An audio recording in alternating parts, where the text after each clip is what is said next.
Yes, Yeah. but where is it storing? It did not ask me for local or cloud. So I think it yeah, will store in your local only okay, right now. okay. Let me check it out. Okay, so let's proceed with our discussions ahead, and we'll discuss more about it. Hey, Ankit, I have a follow-up question on the things that you just said right now. Sure. You said as Prometheus could be too big or it has too much load. Hmm. How do you quantify that? Like, what is too much load? How is too big? I got that metric of 100,000 is good enough to store. So Hmm. that's kind of like a rule of thumb, I guess. So if you have Yeah. more than that, probably you should think about storage. Yeah. Currently, we are just using disk storage. It's not actually having any issues for us. Mhm. But I want to understand the too big and the too much load for the high availability. Right, sure. So, too much load in today's term, like if we are using EC2 instances, the prices scale linearly with the number of CPUs and the number of memory you add. But generally, it's not the case. The vertical scaling is more difficult to achieve than horizontal scaling in terms of cost. Okay, and in terms of availability, like in one machine, you can scrape. You have to increase the CPU resources and the memory resources again and again. So it's a critical problem. Like how would you like to design your system to be horizontally scalable or vertically scalable? Okay, and when you set, let's say your Prometheus scrapes everything in 30 seconds, every time change data in 30 seconds or 1 minute. Okay, now you have let's say hundreds of endpoints or thousands of endpoints to scrape, and you have set alerts that will notify you about any anomalies, and you have set alerts like hundreds of alerts. Okay, now those alerts rules will be evaluated every minute. Let's suppose you have now 100 alert rules, so every minute or 30 seconds those 100 alert rules have to be evaluated.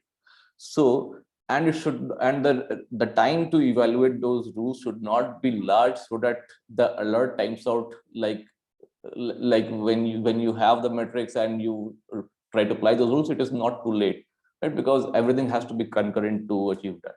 Okay, so this is the risk. So first thing that as a user you should observe is that the response times of the typical use cases and the alerts that you have should be under your control. Like if you want a 1 second or 2 second or 5 second delay in your alerts, that you should be able to control. If you see the response times in loading the charts going to more than 1 minute, then you need to think like the load is big enough.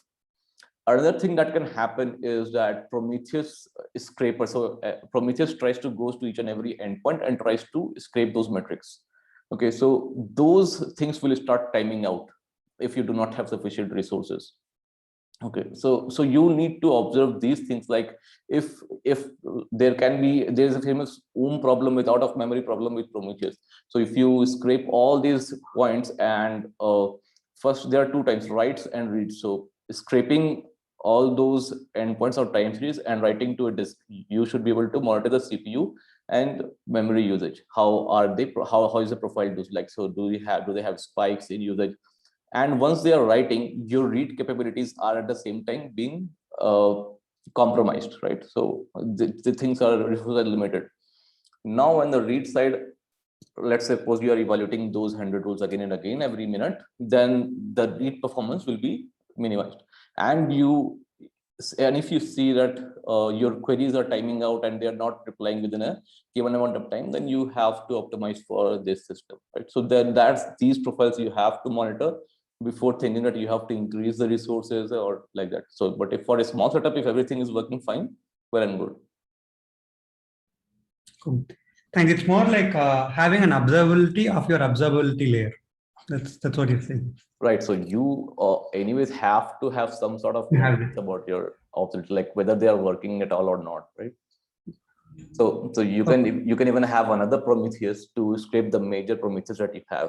So even if people say that it does not make sense, like a Prometheus to Prometheus and again a Prometheus to Prometheus chain, but what happens is that the probabilities of going down reduces. So if let's suppose this is the blast radius of this Prometheus service going down, try to keep it in a different region or geography, the other Prometheus setup that tries to scrape this Prometheus. So there should not be like the probability of going this down is 0.1%, and if the probability of going this down is 0.1%, then the probability of going down the overall system will be 0.01%. Right? So think in those terms. Sure. Thanks. Welcome. Yes, so we'll get started with observability and distributed tracing problem. Like for the beginners, we'll get to a few amount of basics, like what is observability and what is distributed tracing, why distributed tracing is picking up, and why it is important in microservices world. Right. So the observability, as we have heard, is like it's like we try to it came from the word like observe. So we try to observe a system from outside and want to know, like we try to find out how its internal states are and how things are there, right? So as an example, like if I see a few different things from the outside world and I want to know what is inside, that's observability. Like if you are seeing a person, you're seeing him sad, you should be able to tell him from the internal states, like he is at a pay skill cut, he is not well, or something like that. Similar analogy goes with a thermometer to measure temperature.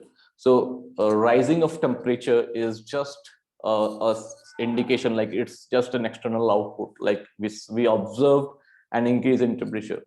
But what was happening inside, the raise in temperature is due to malaria, dengue, or any other thing that is the root cause, or that is the internal states of a system or of a human, right? Similar to in our DevOps world or the infrastructure world, we can say we observed an increase in latency of our endpoints.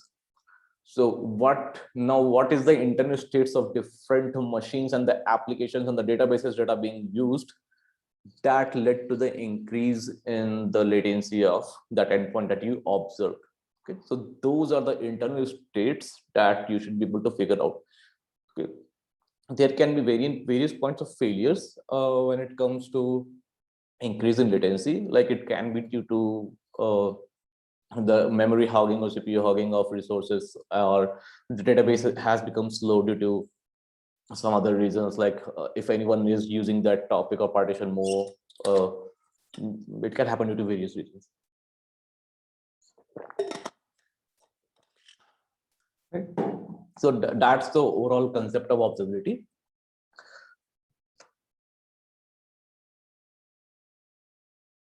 Now we have to think like why observability has become so important today. So it was out of question 5 years back. Now everyone is talking about observability.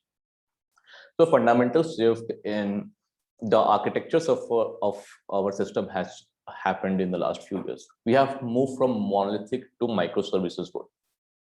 In monolithic, all our applications used to run at the same place. Right now, different business logic and functional components like reads, writes, you have customer service dashboard, you have driver partner dashboard, you have customer facing dashboard. Everything used to happen in the same set of monolithic application. But now that changed to microservices. Like we tried to divide all of these into separate individual components and systems, and they interact with each other a lot.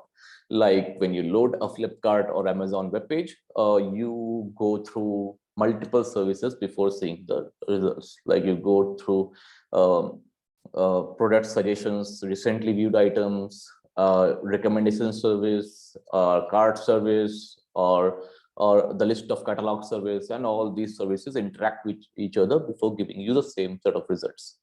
This increased the velocity, or the microservices architecture increased the velocity of the development. Like each microservice or business logic is independent and they can choose their own stack. So if something is write heavy or something is read heavy, they can use different languages and stacks or databases to interact with each other. And so the best thing I like about microservices is that each and every individual component of can be scaled independently of each other. right? So in our case, in signals also, we have writes and we have reads on the other hand. If we have to increase the amount of writes per second that are happening into signals, I just increase the number of receivers or the collectors or the component that is responsible for the writes, right? We just need to increase that. We don't need to change the query layer or the front-end service layer or something like that. But that's the beauty of microservices. Now, if we have to debug something, monolithic was simple. We have a lot of set of debug statements, not many of the interactions between services happening, not many network calls between inter-service communications. So we can have a set of tools that we can plug it in there and get some data out of it. But in microservices world, as clearly depicted in the picture, we have a hell lot of devils and demons running, which can fail and which can go slow due to various reasons. Now, which of them is interacting with which others of them, and if anyone goes slow, what happens to the all the dependent services? So it becomes very difficult to figure out the root causes. Okay, so now where to put the observability tool to figure out what is the root cause? Okay, so now we need to have some sort of mapping between the request, like where it is going, and so we have to have some of the cohesion or correlation between the data between different services, so that we are able to drill down them better. So the three pillars of observability, as we discussed, are metrics, logs, and traces. Okay, so metrics is anything that you can measure or you can aggregate. Okay. So like if you are counting the number of steps you have taken in a day or the number of breaths counts that you have taken in a day, so everything comes under metrics. Metrics is an aggregate. So if you are checking about the average latency of your application or the 99th percentile latency of your application, the amount of requests handled per second or per minute by your application, the error rate, like what percentage of your requests are sending out errors. So everything is an aggregate and it comes under metrics. And Prometheus has been a very gold standard for metrics for the last few years. So Prometheus gives you the ability to scrape some endpoints and collect those metrics, and the ability to give you a server or a server where you can run your Prometheus query languages, like you can do the various sum, averages, max, min, all these operations are supported by Prometheus query language, which we call PromQL. So, and apart from that, Prometheus gave you alert manager. So all these are gold standards that has been given to the market by Prometheus. Okay. With logs, we have been familiar with our age-old days. Like it's like emitting an event at any execution step in your application logic.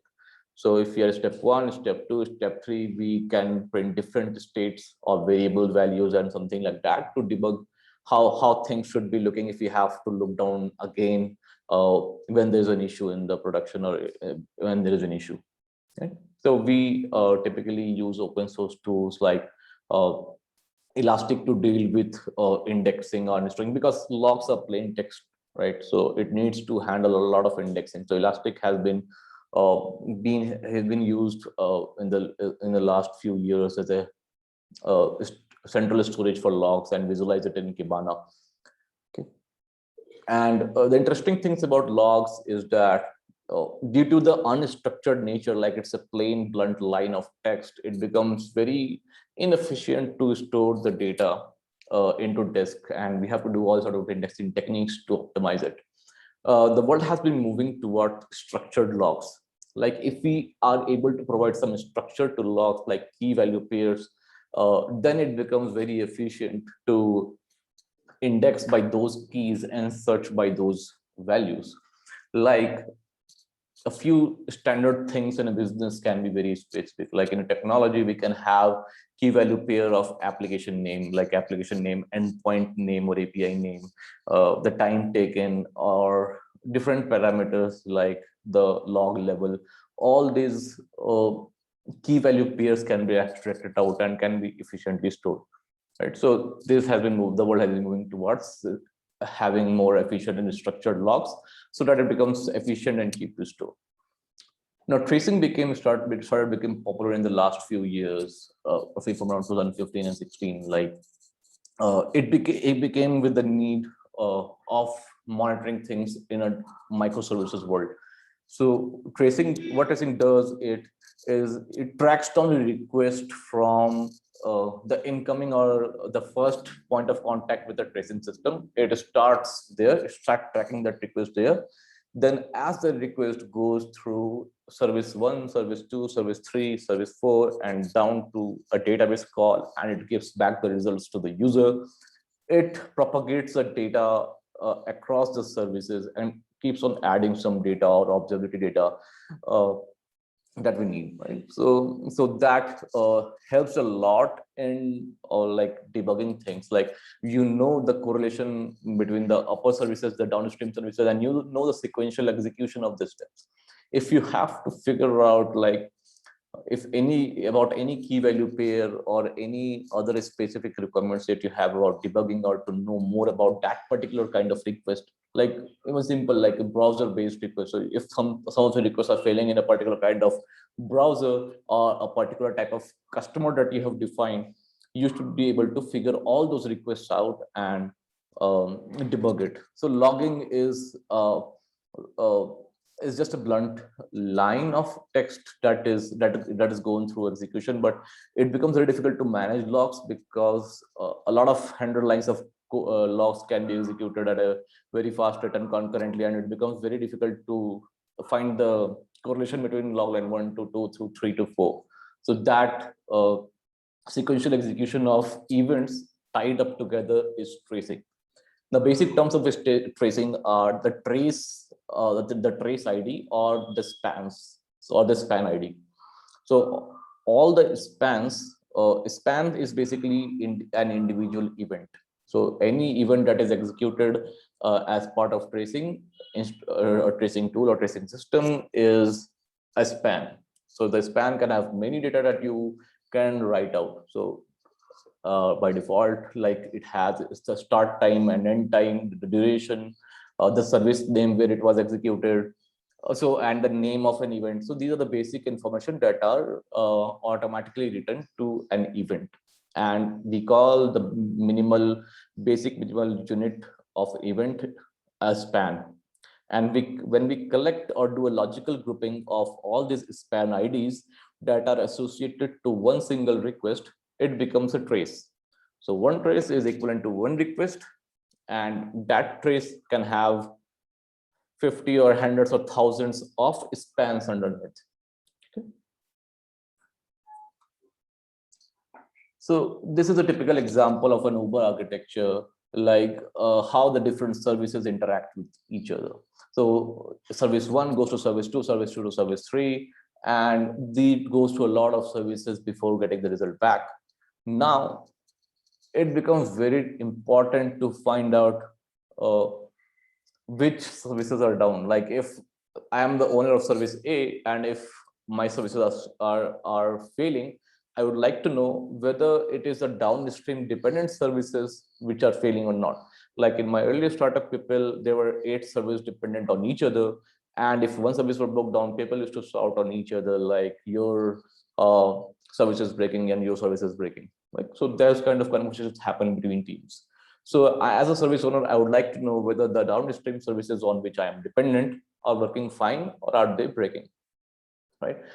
And now these applications are deployed into different machines, and multiple replicas or availabilities of those instances are also there. So we want to find out like which instance is it breaking. Is it due to application or a specific type of request that goes into that machine, or is the machine resources hogged by due to some other reasons?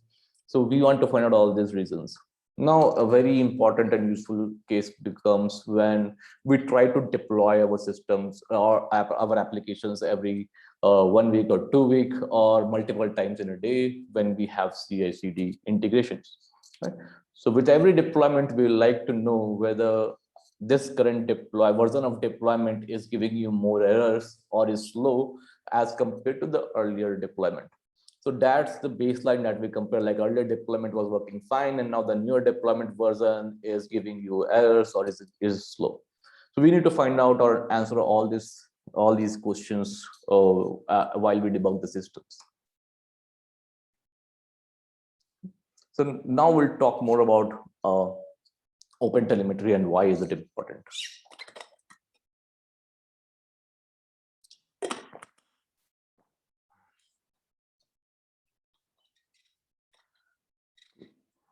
So OpenTelemetry is a vendor neutral instrumentation library. So it's a set of toolkit including SDKs, APIs, and different libraries that help you instrument your applications. Right? So it's simply a data generating tool, and gives you the flexibility to write your own data or to send out your own data from your application. You can import the packages of OpenTelemetry, and you can write your own set of events, so you can generate your own set of metrics and logs. So OpenTelemetry comes out to be a vendor agnostic. So the problem of, let me go deeper into the problem of being a vendor neutral, or why is it vendor agnostic is positioned out there. Earlier, we used to have SaaS vendors like Datadog or New Relic, which would give you a set of libraries to put inside your application so that it starts sending data to Datadog, which you later go into the UI of Datadog to see the events in beautiful dashboards, right? So the data generating part is taken care by the set of libraries that you put into your application. Now, as you grow as an application developer, a team, and an organization, you start writing code using the Datadog libraries to start generating more and more data, your custom business specific data, or your anything that is specific to your business or your tech stack. Now, after a few years, 4 or 5 years, when you go down and you see the Datadog bill exploding a lot, you want to go back and change your vendor from Datadog to some other vendor. But when you go back to your code, you see everywhere there is instrumentation already done using the Datadog libraries. Now, as you remove the Datadog libraries from the dependencies, all these lines will start giving you errors. So shifting from Datadog to other vendors becomes like kind of a migration plan. And hence people stop doing that because it is not centric to their business idea and needs, so they keep paying to Datadog. So this is the problem of being sticky to becoming sticky to one specific vendor. Now, what OpenTelemetry did is it open sourced all these libraries that generate these kind of data, metrics, traces data, and logs data. Okay, now since you are not dependent on any vendor, you can freely write your code in OpenTelemetry. Okay, and you can choose different vendors or different open source tool to start sending your data from OpenTelemetry. So that OpenTelemetry has given you power to choose your exporter. Okay.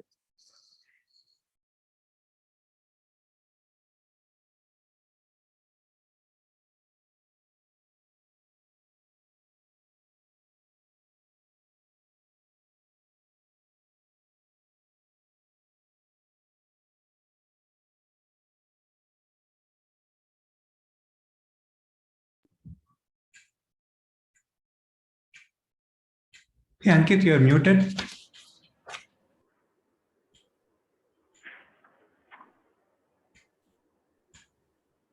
Yeah, Ankit. Ankit, we can't hear you. Sorry, man. I was drinking water, so I muted. Sorry. We'll go back. So these OpenTelemetry libraries give you the ability to create data and collect data into something called OpenTelemetry Collector. We'll go deeper into OpenTelemetry Collector very soon. Okay, and OpenTelemetry supports a lot of languages and frameworks and libraries inside those packages. Okay, so it's for Java, it supports It supports Spring, Tomcat. For Node.js, it supports Express. For Python, it supports Django, Mongo, PyMongo libraries, or anything you can think of. So OpenTelemetry is based on open source model. So it develops code to instrument those libraries, and it gives you the ability so that you can start measuring them. Now as we know, it's open sourced. So OpenTelemetry is only relevant for creating the OpenTelemetry data, creating the telemetry data or the tracing data, the metrics data, and collecting it. Let me tell you how OpenTelemetry instrumentation actually works. Let me actually browse through the OpenTelemetry website and give you some glimpse. So this is the OpenTelemetry website. It has support for Java, Golang, JavaScript, Python, Rust, C++, Erlang, Elixir. Okay. So it's a CNCF project. It's a well-known project. Okay. Now what we'll try to do is it also integrates with popular frameworks like Jetty, Kafka, Django, Redis. Let me tell you how it actually works. So we'll go to OpenTelemetry Python, let's suppose. So if you have to instrument your Python applications, you will have to go to OpenTelemetry Python to look for instructions to how to do it. Okay. So when you go to OpenTelemetry Python, you will have a different set of ways to install OpenTelemetry API, OpenTelemetry SDK, and OpenTelemetry instrumentation. Now we'll go down deeper into OpenTelemetry instrumentation. So this is the contrib repo where it has instrumentation packages. And here we can see it supports a list of many different packages that you use. You use Flask, FastAPI, gRPC, Django, Celery, Redis, Pyramid, PyMongo, PyMySQL. So URL-lib3, URL-lib, UWGI. So these are all the instrumentation libraries that are being supported by OpenTelemetry. And what does that mean? So if OpenTelemetry is supporting Redis in Python, it means since Python, your application code internally calls Redis by doing some sort of internal call that uses the internal functions of the open source code of the Python Redis client. How will you do a normal Redis client call in your application? You will import Redis. Let's suppose a MySQL. For MySQL, you will have PyMySQL, right? PyMongo, PyMySQL. These are the client libraries that you import in an application to connect to the database, to write SQL queries to the database and all, right? Now, OpenTelemetry, since these connectors or these client libraries are open source, so OpenTelemetry knows which function at the end are executed to send data or to request query to the MySQL server. So it knows which functions from the client libraries are used. So it patches those functions. It puts a hook around those functions and notes some information like now Redis calling is being made. Now the start time is this, a service thing that you have already provided. And after the call has been made to the server, then it comes back and the callback now it writes like the time for the MySQL call has ended, and this is the event name that I am supposed to do. This was the query made to the MySQL. So everything around that function call, it tries to hook into some of the data, right? So this is how instrumentation works for everyone. The Datadog libraries, the New Lyric libraries, all the vendors or everything you can think of work in the same way. They try to patch the functions that are called in the bottom line or at the end to do an exact call to the underlying resource like MySQL or Redis. So this is how it works. Now we have a better understanding like what kind of thing, what it means that OpenTelemetry supports a language or supports Redis or MySQL or not. Okay. Let me go back to OpenTelemetry. Yes. So now it says we support Redis, MySQL. So it has written some code to automatically patch those function calls, and it will try to give you some telemetry data about those calls being made. Okay, that's what it means. Okay, coming back to slide. Yes, now we understand what OpenTelemetry is. It is a list of APIs, SDKs, and libraries that you can instrument your application with to start sending some data. Now, OpenTelemetry has also given you the first level of collector. A collector is something that collects OpenTelemetry data. Okay. Now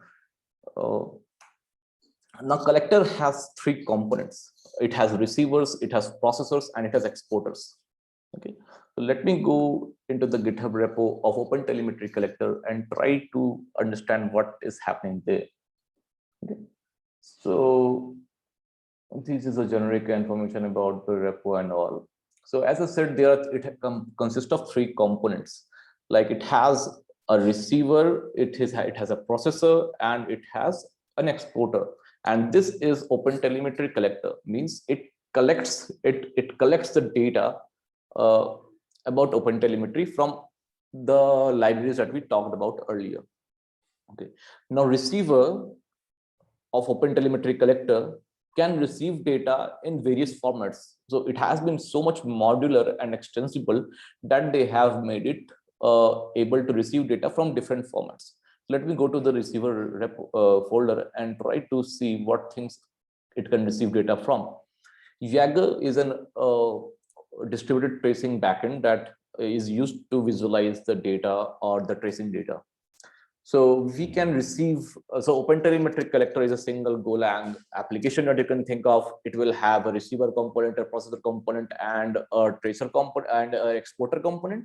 The receiver component can receive data in different formats and from different sources, like it can receive in OpenCensus format, it can receive data from Kafka, it can receive data from Jaeger, it can receive data from Prometheus. So if you have set of Prometheus endpoints exposed and you have a Prometheus config, you can give that config to OpenTelemetry collector and it will scrape those endpoints and it will send you the data.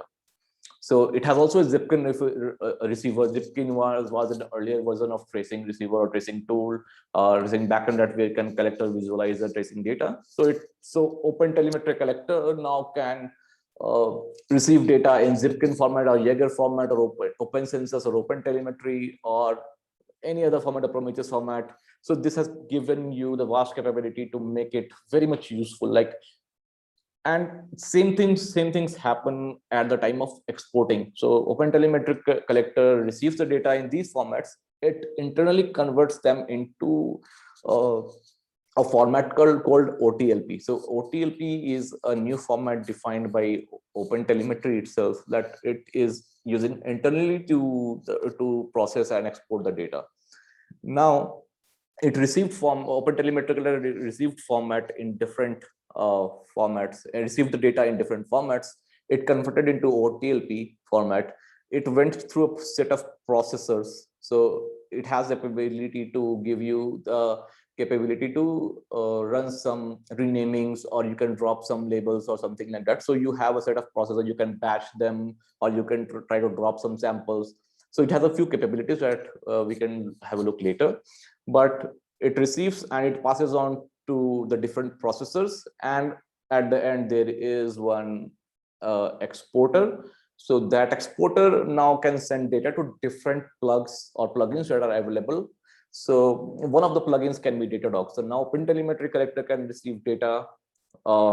It can collect, receive, and export the data to Datadog. You can, at the exporter, you can have even multiple exporters. Like you can export to Prometheus to visualize. You can export to Jaeger, Zipkin, or any other format. Okay, so let me give you an example. Like you can receive the data in Zipkin format. So if your applications have already instrumented using the Zipkin libraries, the OpenTelemetry collector will receive the data in Zipkin format. It will do some sort of processing, and it can export in Jaeger format to be visualized in the Jaeger UI. Right? So this is very much pluggable and configurable. So this is the receiver repo that I have been talking about. Now let's have a look at the exporter.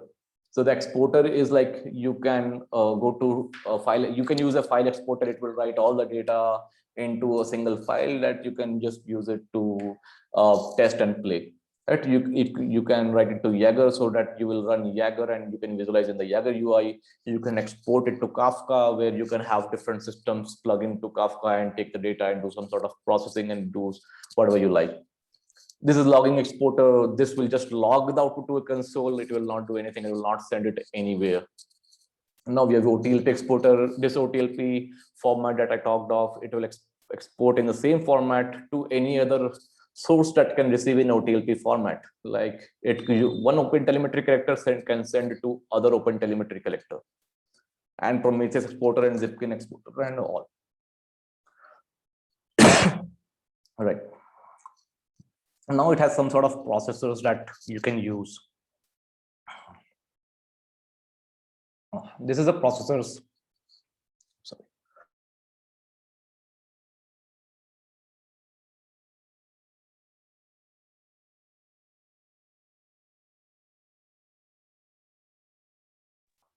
We have attributes processor, we have batch processor, like we can do some sort of filtering and we can change the attributes and drop the attributes. Some sort of sampling processor is also there. But these are head-based sampling rather than tail-based sampling. It will be a bit deeper subject. We can discuss that later. You can ping me out anywhere and we can discuss that. So it has some sort of processors like generic processors that can help to change some amount of data that we receive in the OpenTelemetry.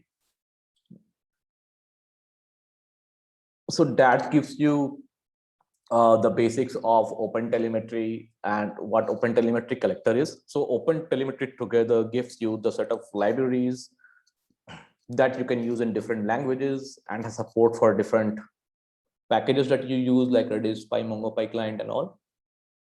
OpenTelemetry also gives you a collector that can receive data from different sources and different formats, and you can convert them into different formats. But OpenTelemetry does not give you a backend. Like OpenTelemetry collector can export the data to some other tools, right? And that tool or backend should be able to collect these data to analyze or as needed. You should be able to store those data, and it should be able to have a UI to visualize those data. Now, some of the open source tools that we know are Jaeger and Prometheus that can visualize these data. And Datadog is a SaaS vendor that can visualize this data.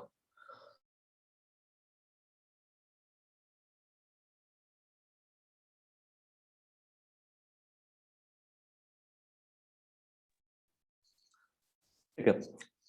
So Datadog completely is a SaaS backend that can ingest this data and store, visualize, and see this data. Now, Signos is an open source alternative to Datadog. So whatever Datadog does, we are able to do it, what we plan to do it again. So we can receive data from OpenTelemetry collector, store it, analyze it, and give you a beautiful UI to see all those data. So now we have also OpenTelemetry collector contrib repo, which has some different functionalities that you would like to achieve later on. Right? So let me give it has a set of receivers which can receive data from different formats for different use cases. Like now, if we need to have Redis metrics data, then what we generally do? We have a Redis exporter in Prometheus. Like the Redis exporter exposes the internal metrics of Redis into an endpoint. Prometheus scrapes those endpoints and it stores there, or it sends to a remote endpoint. Now, everything can be abstracted away into OpenTelemetry collector. OpenTelemetry collector now has a Redis receiver. So it should be able to, if you can give the credentials of Redis or the permissions of Redis here, this OpenTelemetry collector should be able to read the director directly from Redis and propagate it into its processors and exporters. So this gives you a very seamless service. Similarly, we have Nginx receiver, Prometheus receiver, Kubernetes cluster metrics receiver, Kafka metrics receiver, JMX receiver for Java applications. So these are the different accessories tools, I would say, that we can use to get more data from your infrastructure and applications. Okay, cool. So let's take a break and then we'll discuss more about signals and how to, now we have, since we know about OpenTelemetry, how we can actually use OpenTelemetry to instrument our application. We'll try to run it in our own laptop or machine that we have, and we'll try to visualize and go through all the data, and we can play around with it. Okay, so stopping my screen share, we'll get back in 10 minutes.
Hey folks, if we have any questions, we can take that up and before proceeding to the next session.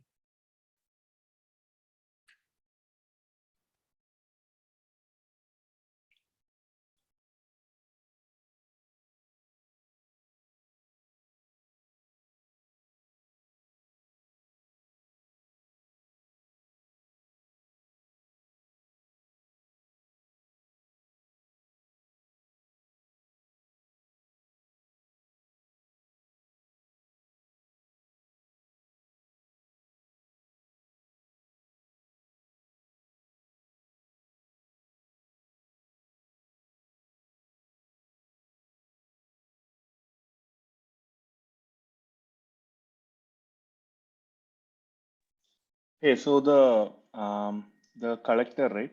Yeah. How does that run as a separate process and then like sort of export it to various like backends that we want to configure, or like It's how like does it work? it's like an independent application.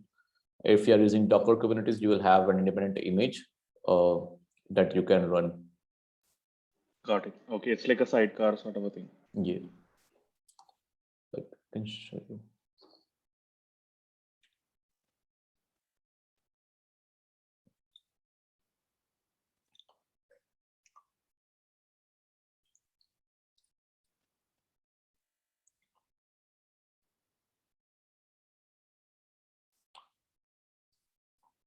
Yeah, cool. We can proceed with the rest of the session.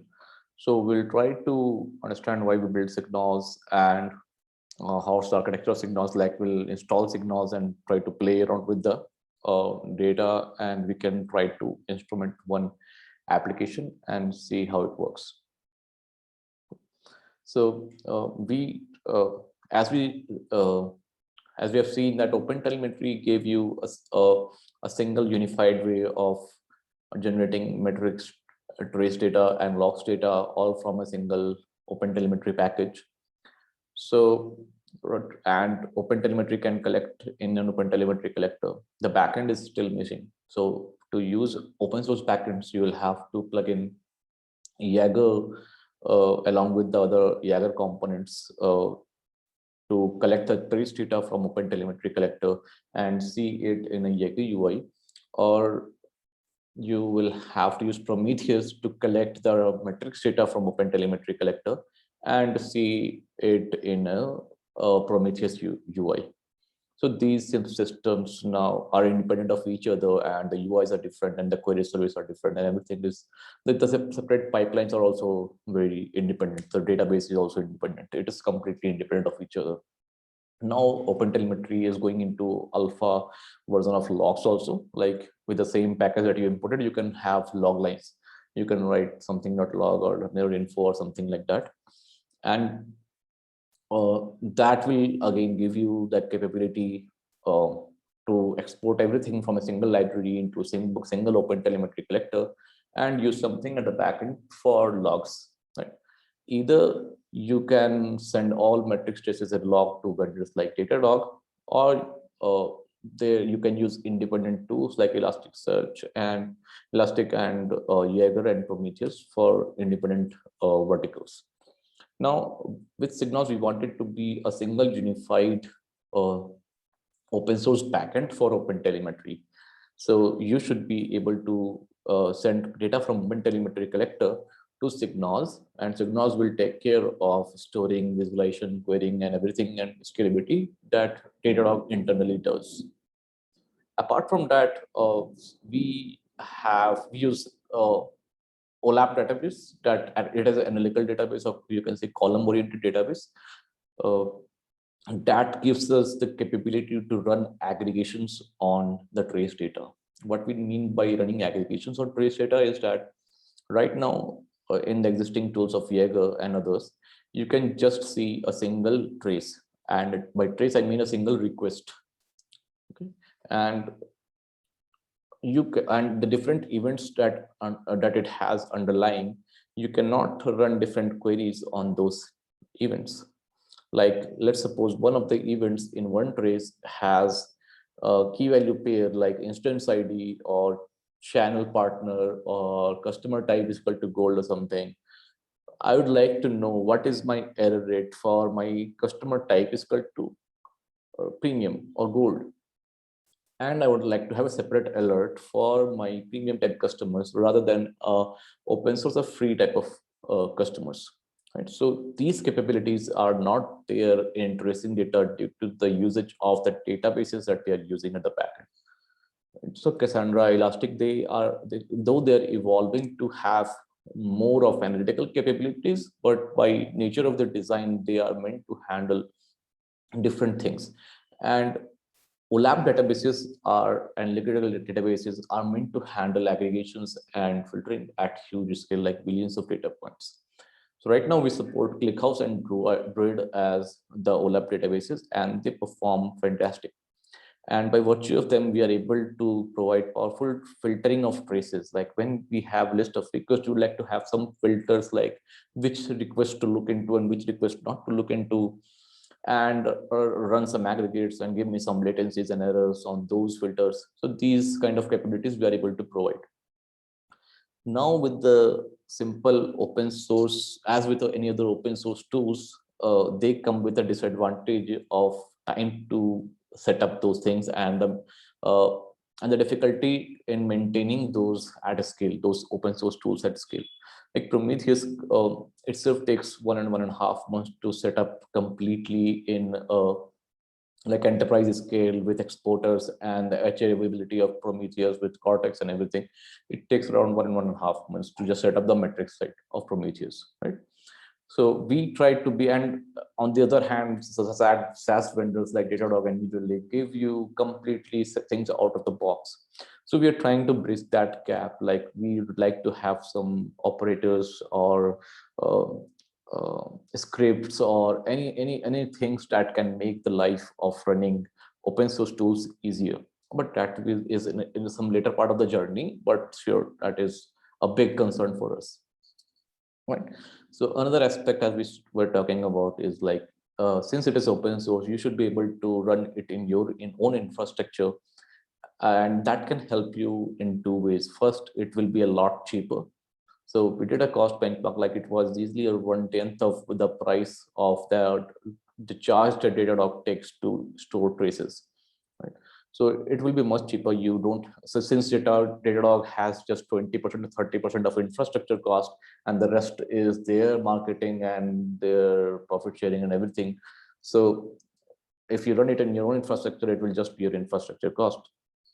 And the second one being, since the data will be remaining inside your own boundary, it will be very much in your control. So you will be able to govern your data in a much better way, and you don't have to face audits like audits for security and privacy for purposes. So these purposes in mind, we are building Signos as a single unified tool for observability. Now, the architecture of Signos is something like this. Like as we discussed, we have applications running in your infrastructure. Application 1, 2, 3 will have OpenTelemetry libraries here inside your applications installed that will start sending data to OpenTelemetry collector. Now, this OpenTelemetry collector comes in the boundary of Signos. Though we can have multiple OpenTelemetry collectors inside in each machine of in each machine of your infrastructure, that OpenTelemetry collector data that can collect data more about again from your applications and about the host data like CPU usage, memory usage, disk usage, and all. And OpenTelemetry collector has the ability to send data or export data to another OpenTelemetry collector in OpenTelemetry or OTLP format, as discussed, right?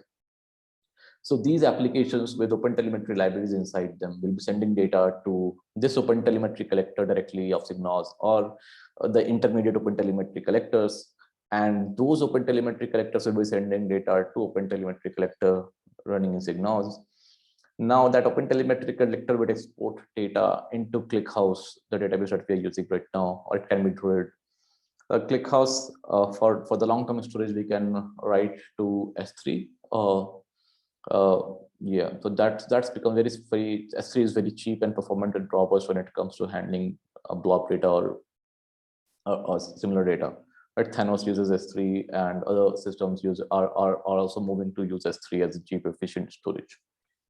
Now, the hot data that you need to load, or the recent data that you need to check regularly will be in the disk of the machine that is hosting ClickHouse. And the older data, like more than a month or 2 or 3, that you can set in your application, like how long data you want to keep it in the hot load inside your disk in ClickHouse, or you would like to write it to S3 for longer term retention that seldom you want to like to bring it back and check it out. Now, once we have written the data to ClickHouse, we'll have a query service that reads the data from ClickHouse, and it talks to the front end to display the UI. Now, this system is modular, right? So we have, this is the write part and this is the read part. If we have a lot of increase in the writing capacity, so we can increase the number of open telemetry collectors that we need, right? We don't need to increase the query service layer or the front end service layer. Now, again, if we have a lot of read functionalities coming from the front end, we can increase the query service layers. So this is horizontally scalable, right? So these are the basic components that we have, like open telemetry collector that receives the data in the first hand. Then it has ClickHouse. Then it stores the data. We have query service, which queries data from ClickHouse and interfaces to front end. And the front end is the React UI that we can see. Okay.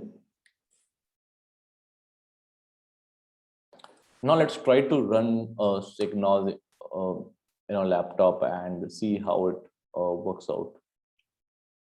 Okay.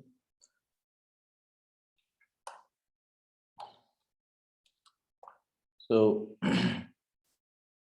I hope you are able to see my screen. So we'll go to Signal's installation docs.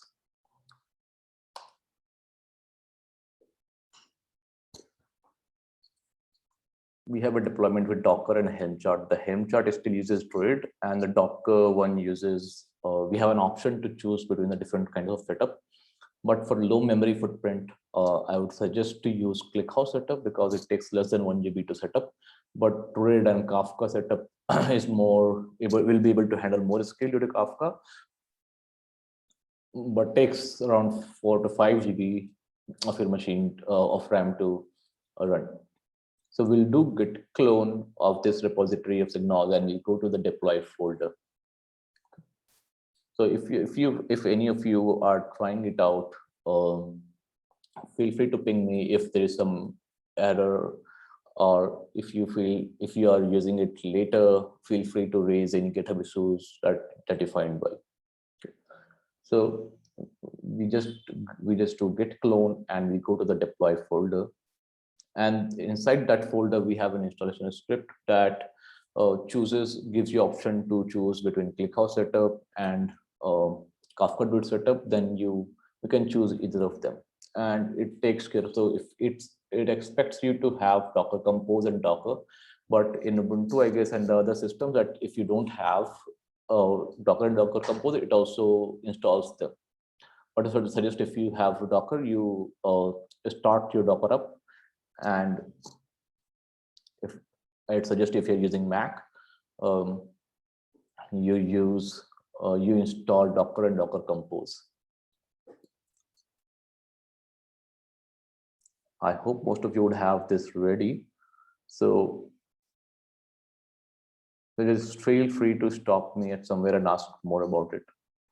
So this is my Signos folder, and we'll go to deploy folder, and we'll try to run /install.sh script. So this is my local Mac machine. I hope it should be installed. So when we run this script, it asks me to choose a setup, ClickHouse and or Kafka and Druid. So we'll go with ClickHouse since it's much less on resource requirements.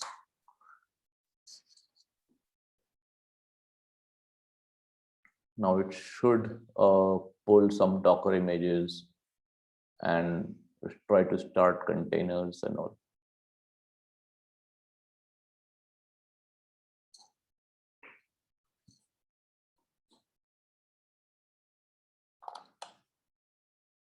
I'm over 8 GB of usage.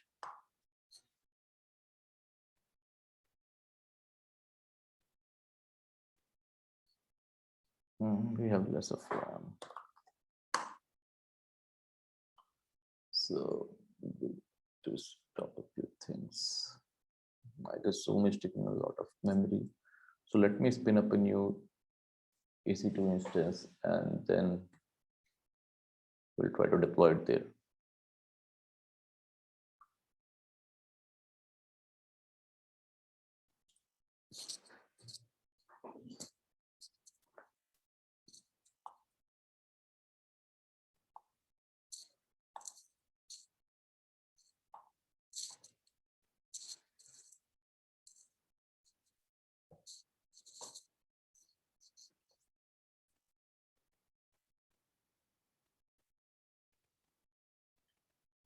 In the meantime, you can try to run it in your own machine.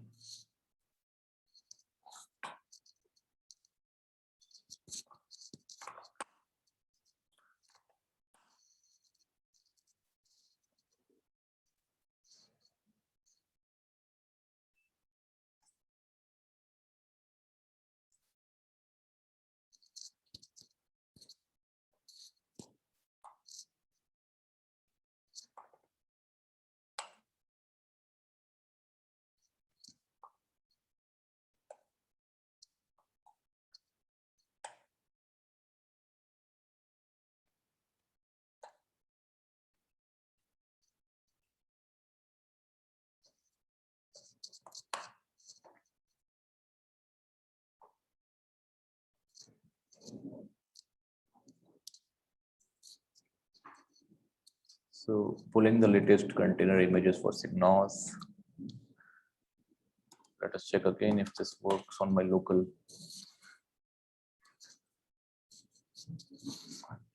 To work.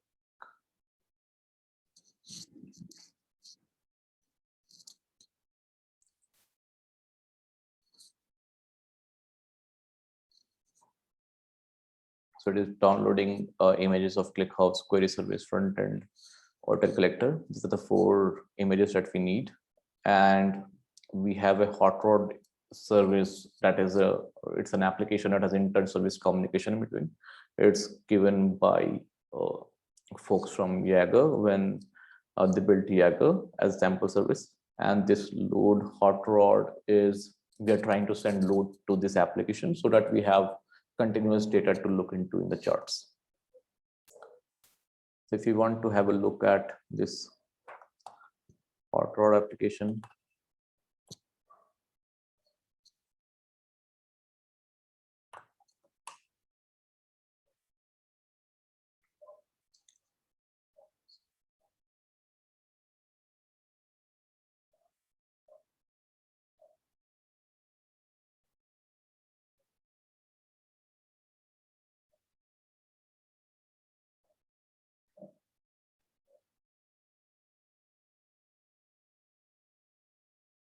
so this is the application, sample application that we'll be looking into. So it is a ride on demand, like something like Uber.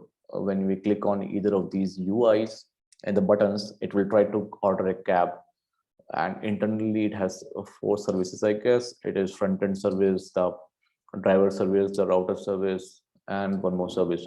And they internally talk to MySQL and Redis. These are simulated databases, and they try to communicate with each other and try to give the data back to the user. So when we click on either of them, so we have something like a driver, this is arriving, this cab is arriving in 2 minutes. So it goes through a lot of services internally. So this is the architecture that the front end gives call to the front end API. It calls the customer service, and customer service has MySQL. And these front end service calls also calls the driver service, and it calls the route service. So this is the I would say the service map or the architectural diagram of hot rod application, and we'll try to run this same sample application into ClickHouse, into our Signos setup with ClickHouse.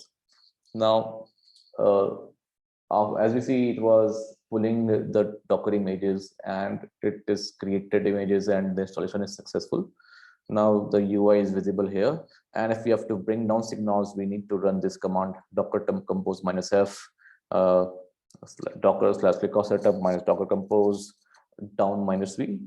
-v removes the volumes or the data used by ClickHouse also. So you might want that if you want to completely uninstall the data also, right? So the installation is successful and it's complete. And let's go and have a look at our localhost 3000.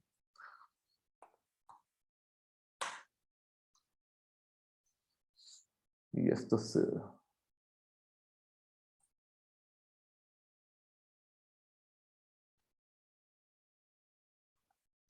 So let's have a look at the dashboard, and there are 4 applications right now that sends data, data services that the hot rod I showed you the example application has. This is a front-end service, and this is a customer service, this is a driver service, and the route service. So we try to simulate, like we try to give you a dashboard completely like an APM solution like Datadog. So here it shows the P99 latency of these applications, the error rates, if at all these are coming by, and the request per second that this is handling. Now, since we have already run the load hot rod image or example, so it is continuously generating data to hot rod application. If we do docker ps, we can see the list of containers that are running. Sorry. So we see Signals front end, Signals query service. This is the hotel collector that we are running. This is a ClickHouse server. Now we have this locust. We are generating data using the locust tool in Python. And this is the example hot rod application that we are using to display. Now, since we have these P99 latencies and all these RPS and error rate and P99 latencies and the different applications, let's go deeper into any one of the application and see what is happening there. Let's choose a front-end application. Right? Now, this will give you like the P50, P95, and P99 latencies of this particular application of front-end. So this is the 50th percentile, like how the 50% of the users will be experiencing the latencies, and P99 is how the 99% of the users will be experiencing the latencies. So if P99 is greater than your threshold, is specific threshold, then you should be drilling down deeper into it. Okay. Now we have request per second. We can see the RPS. So since we just have installed this setup, so the data won't be longer than 2-3 minutes, maybe 1-2 minutes. So it will keep on generating the data, right? And we'll have a continuous graph and more amount of data, like it's L136 to 39, only 3 minutes of data is there. Now it's L139. So if we keep it running for 1 hour, then we'll have 1 hour of data.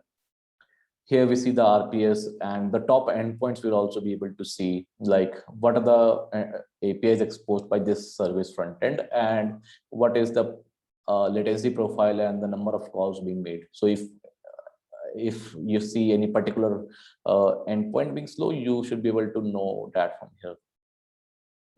Now, similarly, we will be able to see the error percentages and how it is varying over time. So now let's have a look at now when you go to different data points present in this graph. So these are very small tiny dots out here, which are the data points actually, and the test is interpolation of that data points, right? This is 1 minute, this is 1 minute data, right? So if we want to drill down deeper into this data, like what is happening out here, if you feel the latency is high there, we'd like to drill down deeper, then you would like to click on this one and go to view traces. What it will do is it will take you from metrics to the paradigm of traces. Now traces, we can do a lot of different things there. Okay, let's click this. So we have come from metrics tab to the traces tab. So this has automatically selected the service name and the time range in which you were interested. Like if you saw a peak in the latency profile during some particular minute and you'd like to see what was happening out there, then you can click on that time button, range button, and you can select this one and you can come here. Even in this one, you can set out custom started and date and the time, and you will be able to filter those traces out here. Now, here, this is an option of all the endpoints or the event names that are associated with this service. Okay. So these are the events. If you can choose any of them, the events, and you will be able to see these are the list of spans that are associated with the above filters. So if you choose, if in the list of all the data that you're getting, you get the service name front end, that and then choose the operation name or the event name as this, find nearest, you will be able to see all those events and the duration in them, right? You can also do something different, like you can also choose to see what are all the events that are taking more than 1 second, and I would like to see all those events. Now we got only 2 events that are more than 1 second. Okay, so let us go to that particular event.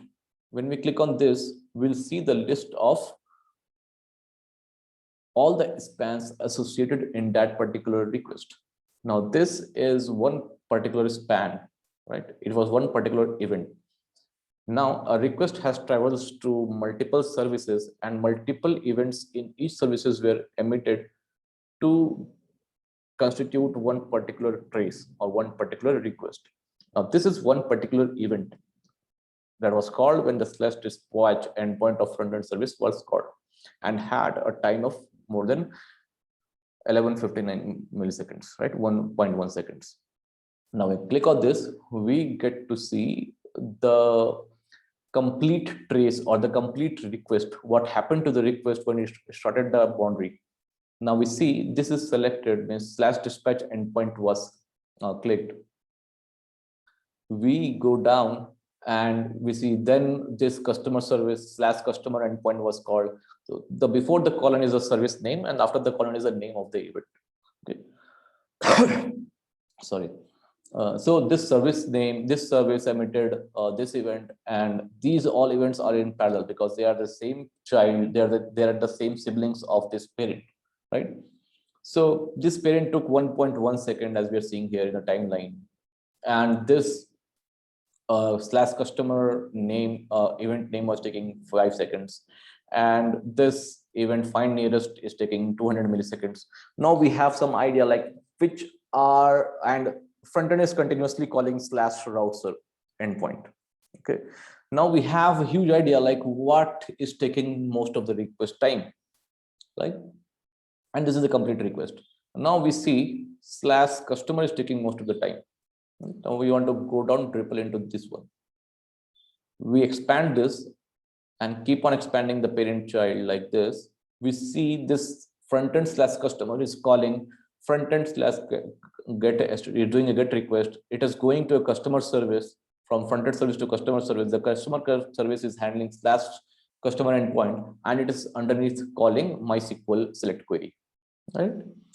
And you see the front end, the first request here, parent request took 553 milliseconds, out of which 549 milliseconds was taken by the MySQL query, right? So you now somehow know that half of the request time is taken by the MySQL query. Now you want to know, now when I select this one, we get displayed a list of details about this particular event. Now we have some set of tags or key value pairs associated with every event, right? Now this event has service name MySQL, the operation or name or the name of the event. This is analogous to name of the event. We call it operation name in OpenTelemetry. Was SQL select. So SQL correct select query was fired. And in the tags, we can see the SQL query, the query that we was fired was select star from where customer ID square to score. So this is usually masked, but this is a sample application given by Jaeger folks using the hot rod application. So this is passing the customer ID, right? Now we know about this path. Now we want to see this path. Okay, so now there are, I see there are 185 milliseconds, we have 199 milliseconds. We go and expand this. Oh, this is calling fronted service calling route service is taking 191 milliseconds. Got it. So our next is also slash route service and it is taking 37 milliseconds. Now it becomes a bit overwhelming to see all these events emitted, right? So in total, we have around 50 events for this one particular request. It goes through front-end service, customer service, driver service, and all. Now this becomes a bit difficult to manage, right? Being a lot of events. Now, if you are interested in one particular event or span, you can select it and you can go to focus on selected path. What it will do, it will take you to that particular tree only. Let me do that. Now, after you selected on focus on selected path, the complete tree is expanded, the subtree is expanded, I would say. So we see here that it took 185 milliseconds and Redis service is called with find driver IDs. So it took 19 milliseconds. Now Redis is continuously calling get driver emitting get driver event. So it is trying to get driver details continuously like in a sequential steps. Why I'm saying sequential steps is that you can see the first request was sent like here, and when this ends, this was sent here. So it is making a staircase pattern, right? You can see. So it is continuously calling that get driver endpoint, and it's continuously giving me a staircase pattern, right? So when this ended, this is started. When this ended, this is started, and something like this. So this just calls are being made sequentially like a polling kind of thing. Redis get driver detail. Unless I get the driver detail, I will not move ahead. Right? So now I know how is this performing. Now I need to go back to my previous view. I would do reset focus and I get back again here. Now I can explore some other things and I can do the same, like select this one, focus on selected path, and I know, okay, these two are pointers taking 39 milliseconds, 38 milliseconds, and this is at the end of the timeline of the request. Okay, it doesn't matter. But here again, you can see the tags that are associated with this request. So it is calling an external URL, like it is calling another service with this URL, right? And it is doing an external call with HTTP status code is equal to 200. This is a similar view of flame graph. Like this is a flame graph that gives you an overall view of how all the events are gathered together, right? So you can see the /get dispatch point in front-end services calling multiple other downstream APIs. Like it calls this front-end services point, then again / customer endpoint. When you go and click on this customer part, it calls the same customer service / customer, then MySQL queries. Now, as you move along this one, this and the bottom line is automatically associated and the tags associated with that data is displayed. Now we do a reset focus. Now we see this, we want to focus on this subtree, like it calls find nearest endpoint, that called the driver service find nearest endpoint, and that driver service is doing the Redis calls continuously that we saw there. So this gives you an idea like how is if there is some anomaly in the pattern of your code execution or something like that, like is it the right way? So you get the overall architectural idea like how these things are happening, right? So this gives you some idea about how things are happening down there. This is about exploitation of one single request or one single trace. Let me go back and try to do something else. So what we do is we try to select the front-end service. So as we saw there in one particular event, there were a list of key value pairs. Now I want to run some aggregates. Now I saw those key value pairs. Now I want to run if in all the events that key value pair was generated, how is the overall time or the error rate associated with that, right? So now what will we do? We'll filter by tag key and value. The tag key, so this will search for all the events with this service name and which has tags that I give them now. Now, since the front-end service calls external or calls these internal services of front-end of route and customer service, we note that they are calling the APIs at port 8081. right? So this might be route service or customer service. Okay. Now what we are doing, we apply this filter. Okay. Now we are filtering all the events which have service name front end and which has a tag with key HTTP URL and the value this, right? So we are seeing all those events which is calling the downstream API slash with port 8081. Right? I can go back again here and I see this front end HTTP GET is already selected and this calls the customer API. Now since this is already selected, front end HTTP GET this event, we can see the list of key value pairs here. Now we can see the list of key value pairs is present, right? So we earlier filtered these events and we came directly to it. So this is the http.url with this number value that we put. The status code is 200. So it is calling customer endpoint, right? So customer and then customer service internally calls MySQL. Let me go back again. So we had front end, we had this, we applied the filter. Now I want to know that, yeah, okay, we got the list of events. We can go to individual traces or a complete list of traces and we can explore one particular request. But I want to know how overall it performs. Like I know it is calling the customer service and slash, it's calling a MySQL and customer service. So what is the overall, I would say, the P50 or the average time taken to call that customer service?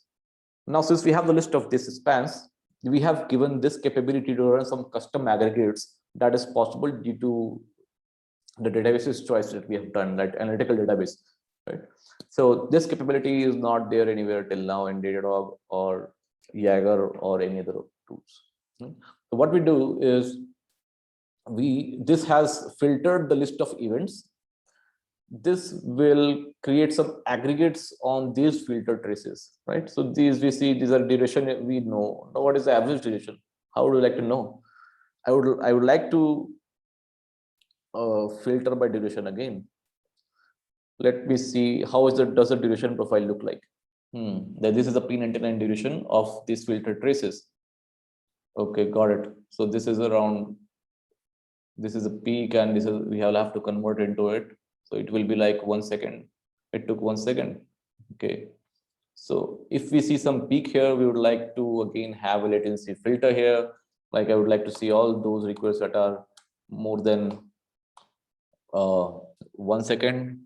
And I would like to apply, and we got one request that satisfies these filters, like it has service name front end, it has min latency, max latency, and this tag parameters. Now I want to go down triple into it. Now, since we have filtered down into one particular request, we can check everything about that request. Now, as we see, the complete request took 1.4 seconds, and out of it, 1 second was taken by this / customer event, right? So we see that. So now I would like to try to optimize this one. We go down this chart / customer. Now the MySQL query is taking most of the time, like almost 100% of the time, so MySQL query. Now we know what to optimize here, right? So that's how you can explore. You can set custom time range here, and you can see particular trace in that time period. So you can click this and view traces. Got it. So this is the custom time range that you can see during the peak time, right? Similarly, we have other services also. Now this is a service map, or like it gives you the architectural diagram of how the services are communicating with each other. So the front-end service is receiving data from driver service, from customer service, and route service. Okay, so yeah,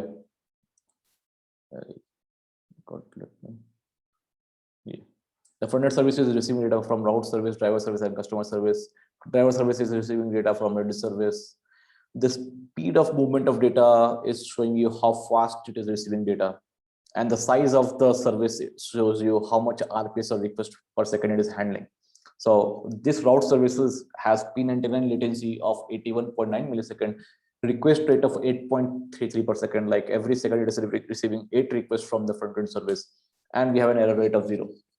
So this is the other services are receiving request at a rate of 0.83 requests per second, and then this is the latency profile, right?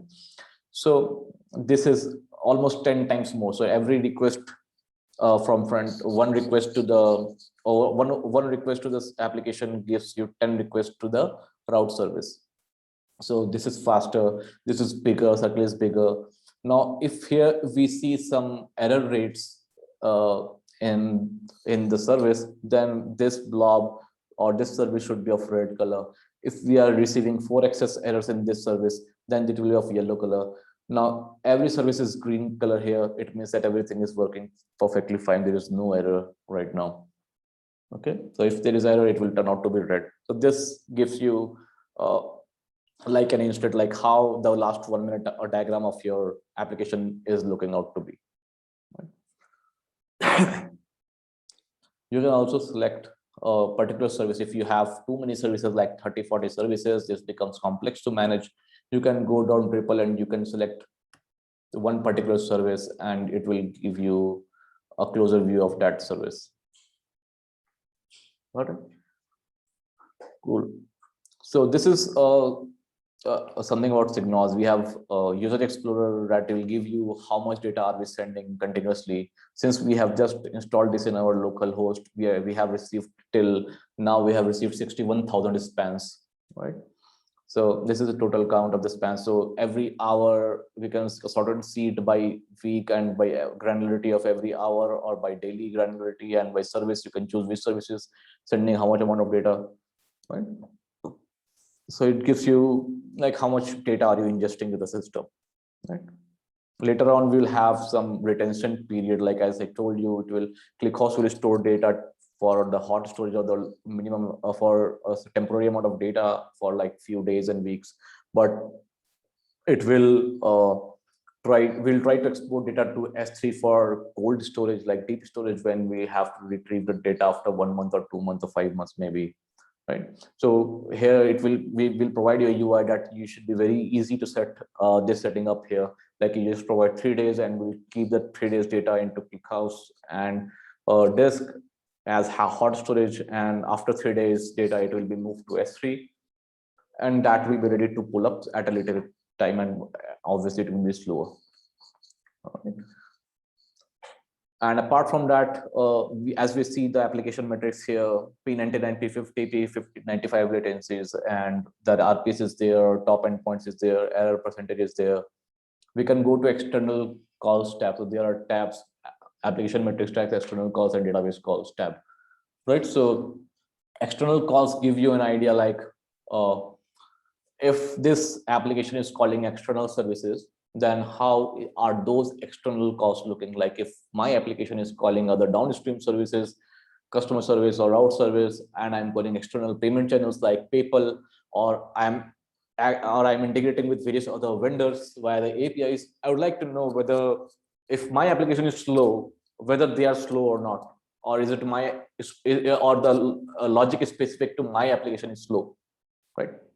So we'll try to understand those behaviors from this chart. So this front-end service was calling, as we see, right? So it was calling 8081 port and 8083, and 8081 was customer service, and this is route service. So it is calling 2 services, and we can see the RPS, like how many requests per second is this service making to those downstream services, right?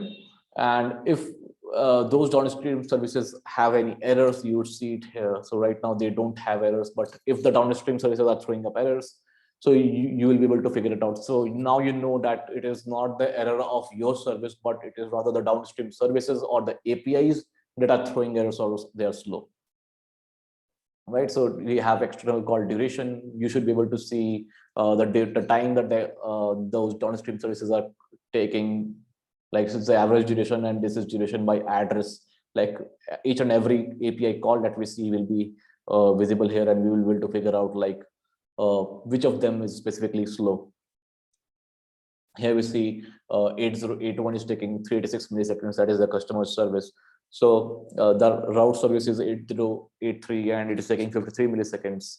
So the customer service is much slower than the route service. So if you have to somehow someday you get very slow responses from the customer service, you should, and because of that, your application is becoming slow. So you should be able to figure that thing out very easily.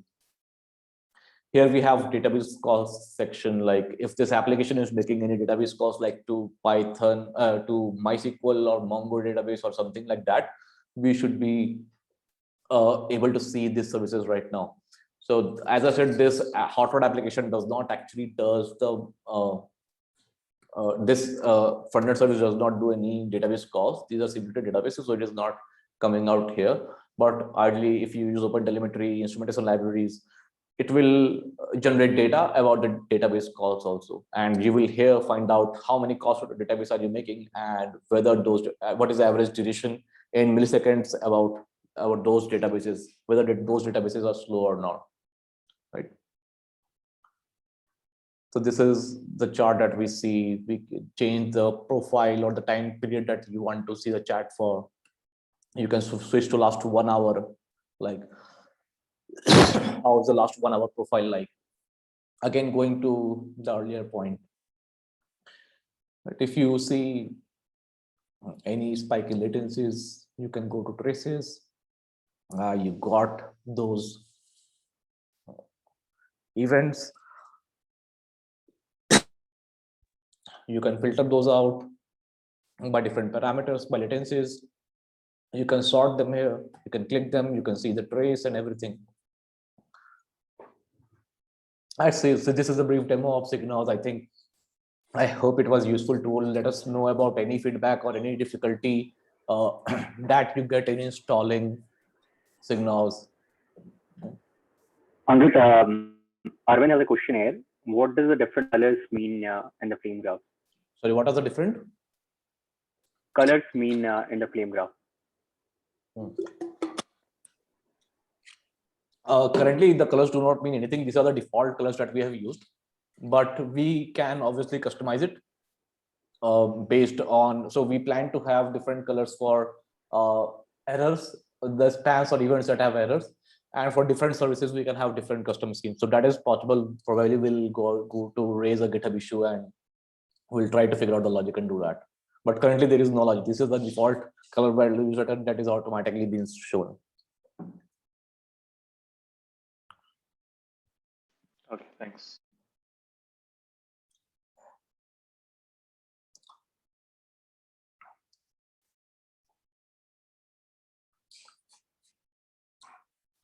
We're open to take new questions if anybody wants to have, or we'll show you quickly how we can do the Python instrumentation, and we'll take up a sample app in Python. We'll go give you a brief overview how to instrument all. So I guess the time is over, but anyhow, I will be doing the recording, and so I will do things here like instrumentation also, and then we can share the recordings also.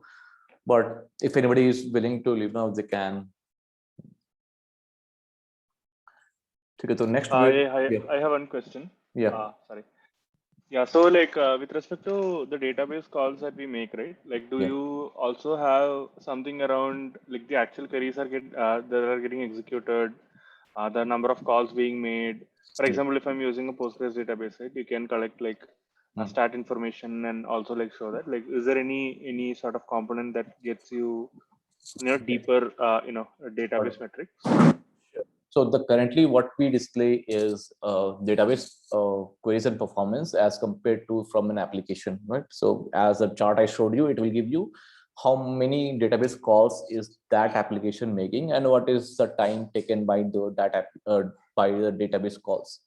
In the taste diagram, you can see the details like every request, how much time did the database call take, and you can optimize there.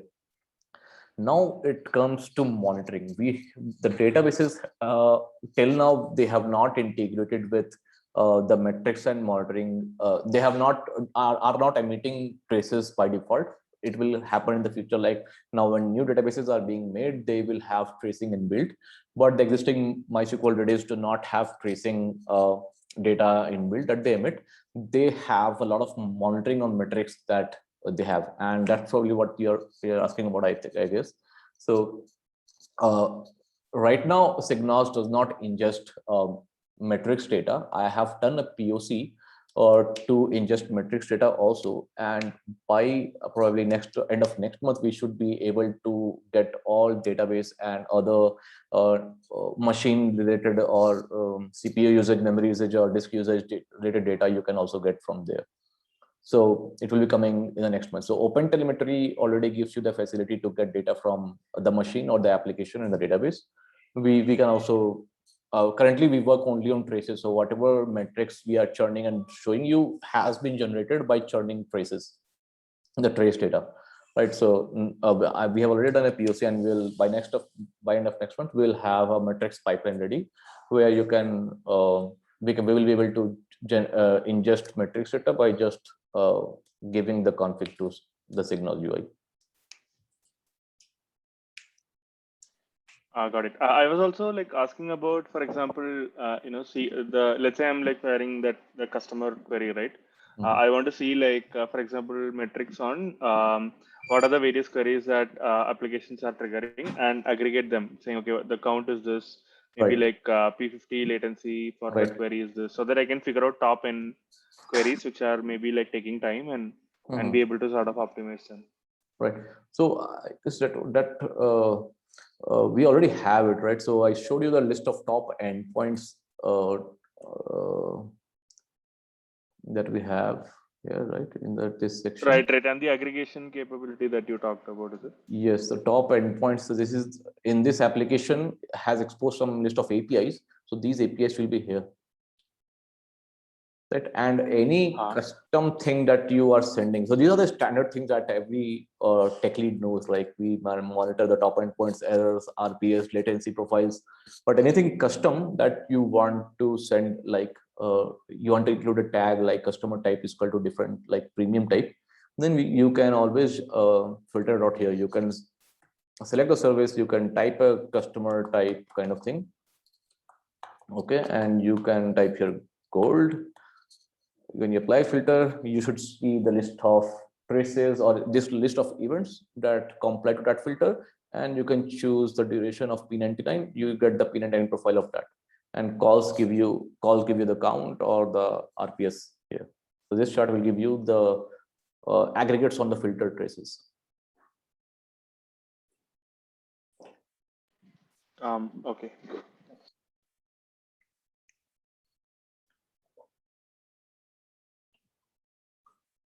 Cool. We shall move ahead with instrumentation.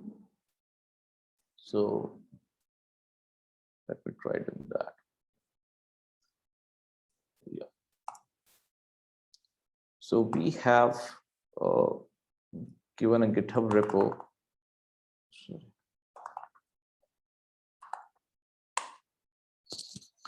We have an independent repo to give some of the sample applications that we can instrument using OpenTelemetry. So this is a sample Flask app, sample Golang app, sample Node.js app, right? So let's take a look at the sample Flask app.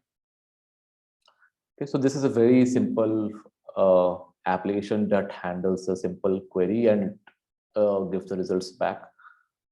So it's connected. You need to run a MongoDB server. It has a PyMongo client that connects to MongoDB database. We have /list endpoint that I have simulated here to call to an external endpoint here. It calls to an external endpoint. Simple. It's like a to-do app. Uncompleted list, completed list, done API. So these are there. Okay. So this is a very simple application that we have. In the requirements.txt, we have put Flask is there, PyMongo is there, requests is doing the external calls.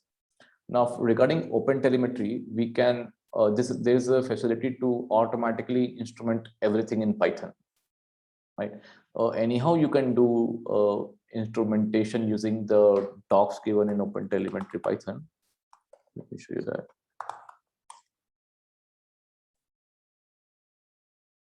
You can see here like how to install APIs, SDKs, and exporter, like which exporter you want to use. Signos uses OTLP exporter.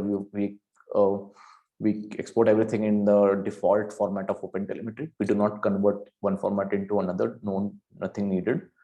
Now we have OpenTelemetry instrumentation, and here the name of the package that you use. Like if you have something called, you're using PyMongo, then we'll have PyMongo here, and those kind of things.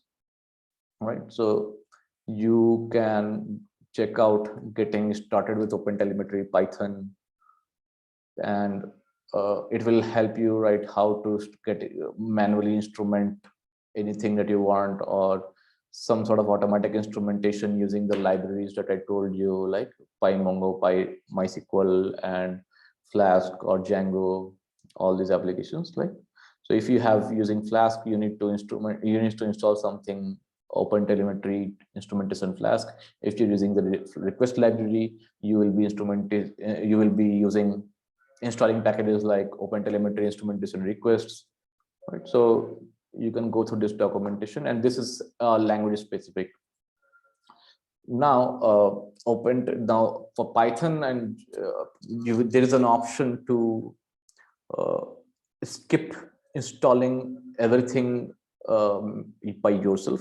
Like what we do is that we know that we are using PyMongo, so we have included PyMongo, right? That can also be got by doing a pip freeze. Like if I do pip freeze in my environment, I'll get a list of all the packages, Python packages that we are using, and we can automatically install those. So these kind of techniques have been used to make everything out of box for Python instrumentation. Okay, so OpenTelemetry distro will install like OpenTelemetry API, SDKs, and all the basic set of buckets, lists of all the things that needs to get you up and running. Now, OpenTelemetry instrumentation is the library that has all the underlying packages, libraries, instrumentation techniques that I showed you. And OpenTelemetry Exporter, OTLP, is the package that we're using to export our data in OpenTelemetry format or OTLP format. That is what we're telling it to do, right? So now, since we have these insights inside our requirements or TXT, and we have this application, we'll just clone this repository. We'll do git clone, and we'll try to install all the requirements .txt, all the packages inside the requirements.txt, right? So I am inside my repository, okay, and I can do git remote -v. So this is the Node.js app. Sorry. Inside Python, we have Python app, and when we do git remote -v, we see sample Flask app that we have here. Okay, sample Flask app. Now, after doing git clone, we will do pip. We'll do pip install -r requirements.txt.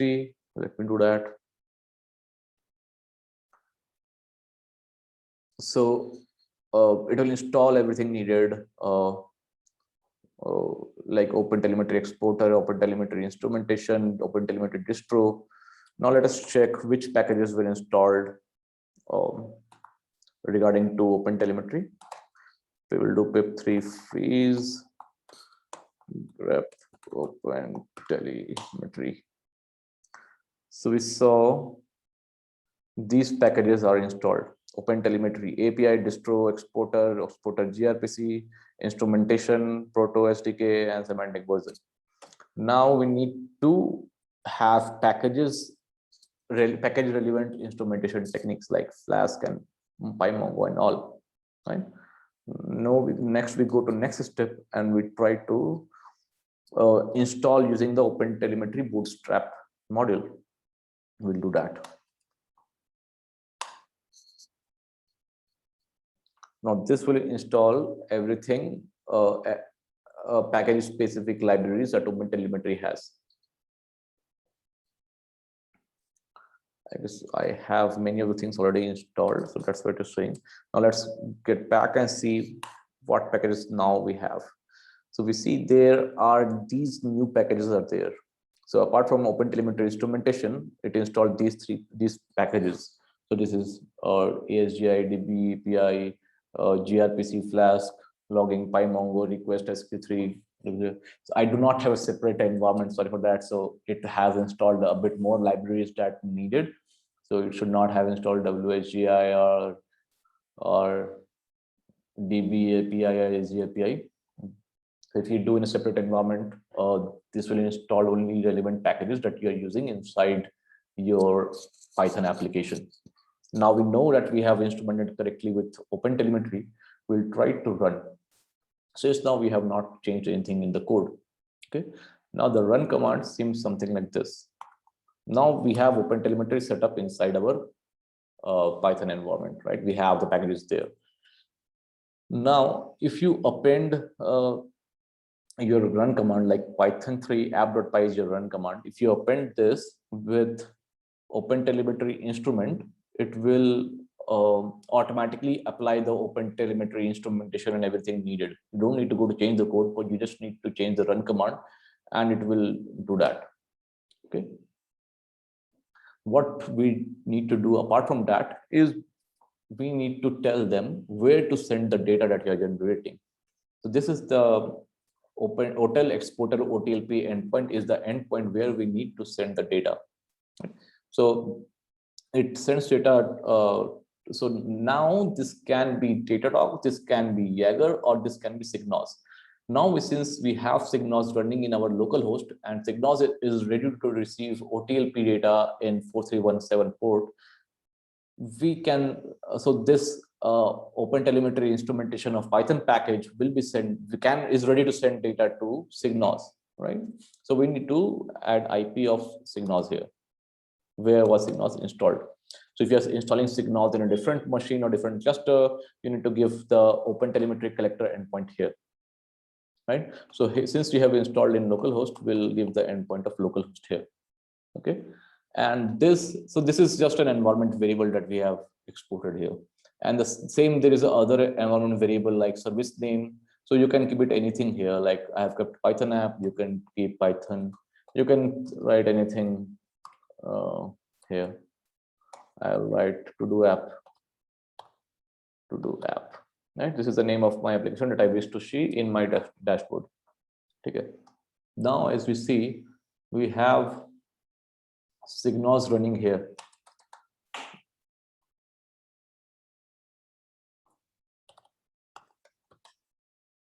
We have Signos running. This is the OpenTelemetry collector. Now, here there's a list of ports that it is listening. Okay, so this is the set of ports that this OpenTelemetry collector is listening. Okay, and 4317 is one of them. So it is listening at port 4317. This is the port for Jaeger receiver. This is the port for HTTP or OTLP HTTP endpoint. This is the port for OTLP gRPC endpoint. Right. So this is for Python. We are using this for Python. Okay, and this is a recommended one. Okay, so OpenTelemetry collector is ready to receive at 4317 endpoint, and Signos is running at localhost, and we have provided that endpoint here. So OpenTelemetry will instrument the application and will start sending data to it. Right now, we are running the application.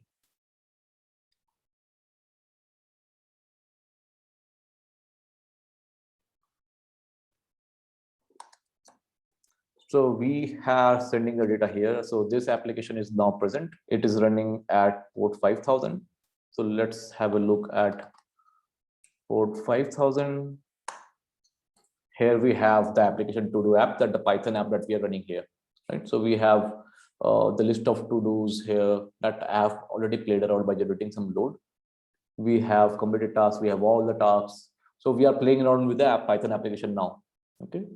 So this must be sending data to that. So if you see, we have viewed a few APIs. So this must be sending data to Signos backend. Now, when we have a look at our localhost signals API, we now have the to-do app application present in the list of applications. This has a pre-internal latency of 1.2 seconds. There is no error rate and the RPS. Since we have just generated a few seconds, there is no big RPS. Okay. Let's have a look at this. Since we just have a few requests, it will not show continuous time diagram like this. But we get the point that we get the data from OpenTelemetry to Signals backend in this way.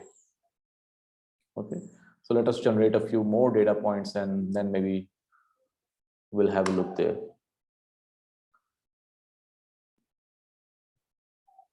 So doing some of the tasks like incomplete, complete, list of all. Now our Signals backend will receive some more data from that to-do app, and when we go there, we now see we have generated 1 minute data here, right? 1:20 p.m. to 1:21 p.m. Okay. Now we have the list of APIs that we have played with. We can select any one of them and go to view traces. We can see the list of traces here from the to-do app. We can click on any of them. We get the list of traces here. Again, everything same like PyMongo. We have the tags like MongoDB, DB, MongoDB, and what is the DB statement that we're using, find to do, right? So you can see everything there. Now we go deeper into this, we should be able to see this external calls, right? So this is making an external, not the front-end service, the to-do app. Okay, so to-do app, inside the to-do app, we'll having multiple calls to external services, external APIs. We get data around that. We are making Mongo calls using the client library called PyMongo. So we are calling, we get the RPS of PyMongo client and the time that it takes to query Mongo. So right now it is taking 2.7 milliseconds. Now these graphs will be evolving like earlier, right?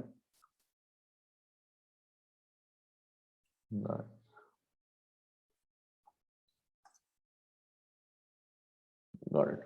Okay, so this is how you instrument a Python application. Let me know if you face any issues there. Feel free to raise issues in GitHub and talk about us and give us feedback. We'll try to improve and everything like that. So as we talked, similarly, we have installation steps for different languages. I showed you for Python. We have instrumentation ways to do for Python, Node.js, Java, Golang, everything is there. So you can go and check out these steps and you can instrument your applications and send data to Signals. And if there is any problem, let us know in the GitHub repo by raising any issues. Okay. So as told for Java, as a simple for Java application, all we need to do is just download, just clone the GitHub repo, run Signals by running installation.sh script. Everything will be installed. Now for Java application, you need to download the jar file, OpenTelemetry jar file specifically. Again, in a similar way, you define the OpenTelemetry exporter endpoint, the Signals endpoint, where the port is different, the service name, and you need to specify Java agent to the OpenTelemetry jar that you downloaded and run your application using myjar, myapp.jar application. That's all you need to do to get that beautiful dashboard that we are showing here.